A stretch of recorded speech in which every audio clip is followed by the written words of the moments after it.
recap of our cardiovascular control of blood pressure.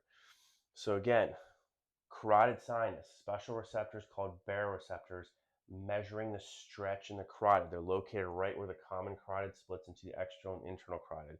We also have some stretch receptors in the aorta as well as the right atrium. So this information is going back to the medulla. So the medulla contains three important centers: cardiac acceleratory center, cardiac inhibitory center, and the vasomotor center. So obviously the cardiac acceleratory center is going to have sympathetic outflow on the heart, which will increase heart rate and contractility. We call those chronotropic effects. Chronos means time.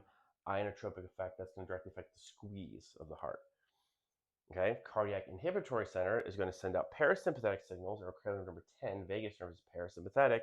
That's going to release acetylcholine on cholinergic receptors on the nodes of the heart, and that's going to have a negative chronotropic effect. It's going to decrease the heart rate. We don't really inhibit the contractility.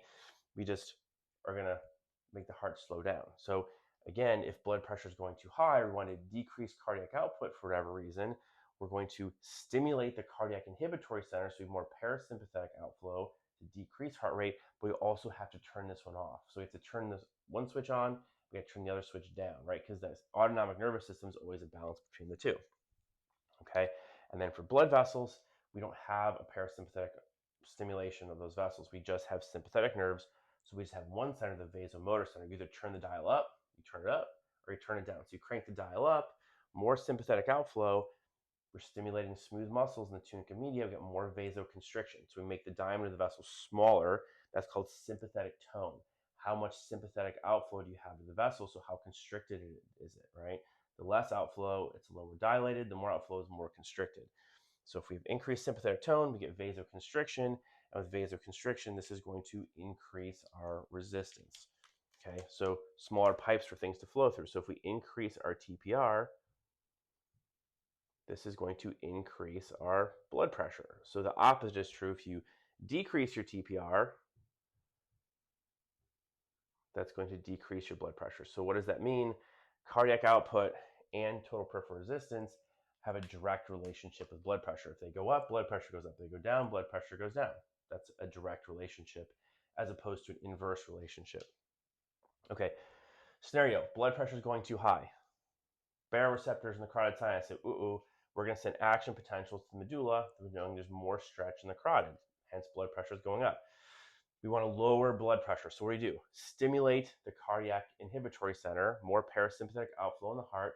This is going to lead to negative chronotropic effects and a decreased heart rate. Okay, we're going to inhibit the sympathetic nerve, so we're going to inhibit the cardiac acceleratory center, so less sympathetic outflow in the heart.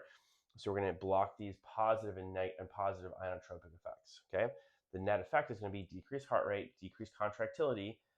Cardiac output equals heart rate times stroke volume, so our blood pressure will go down. If you want to affect the blood vessels as well, we're going to have to inhibit or turn down the sympathetic signals to the arteries that control blood pressure.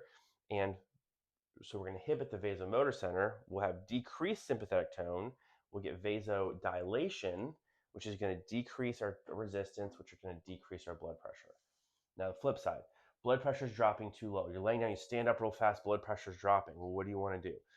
Okay, we're measuring less stretch. There's less action potentials going back to the medulla. So the cardiac acceleratory center needs stimulated, more sympathetic outflow to the heart, positive chronotropic, positive inotropic effects, increase the heart rate, increase the contractility, and that's going to increase your stroke volume. So we're going to increase your cardiac output, which will increase blood pressure. Remember, we also have to inhibit the cardiac inhibitory center, so we don't want negative chronotropic effects. We block that. So we turn this one on, sympathetic up, turn parasympathetic down.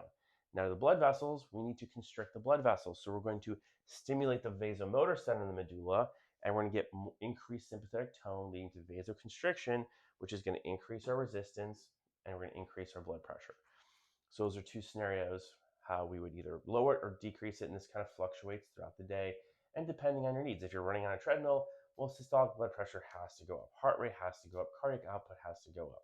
Okay, if you're relaxed state and you're just barely listening to this lecture and you're like half falling asleep, we don't need to have high blood pressure, right? We don't need an increased blood flow or cardiac output to our muscles because they're not really metabolically active.